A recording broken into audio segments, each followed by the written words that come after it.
Pour valider mon diplôme d'ingénieur, je devais faire 6 mois à l'étranger. J'avais le choix entre faire un stage de fin d'études ou un échange universitaire. J'ai choisi de faire un stage de fin d'études. Donc je cherchais un pays anglophone et venant de Paris, je voulais m'installer dans une grande ville qui soit assez proche. Donc pour moi, Londres réunissait tous les critères.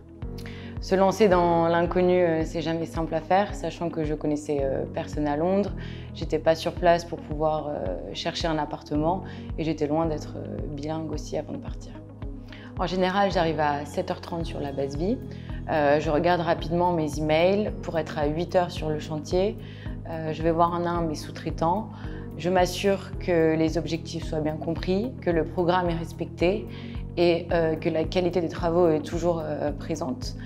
C'est important pour moi de prendre du temps avec chacun d'eux pour pouvoir cerner leur personnalité, forger les relations et pour qu'ils puissent travailler dans les meilleures conditions. Sans hésiter, c'est l'ouverture d'esprit des gens. J'ai été surprise en arrivant ici de voir que les Anglais accueillent volontiers les étrangers, qui font l'effort de nous comprendre, qui savent aussi que ce n'est pas forcément notre langue natale, donc qu'on peut avoir des difficultés. Un autre point aussi, c'est la sécurité. Ayant toujours habité à Paris, je me sens beaucoup plus en sécurité à Londres. Et puis finalement, c'est le climat de vie qui est beaucoup plus agréable. C'est une ville cosmopolite où les gens de plusieurs cultures se mélangent et se rencontrent. Donc c'est très enrichissant. J'ai envie de dire, quand il y a un doute, il n'y a pas de doute.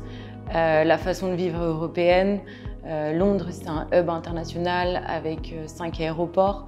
Donc quasiment toutes les villes du monde sont facilement accessibles. Donc c'est l'occasion aussi de voyager.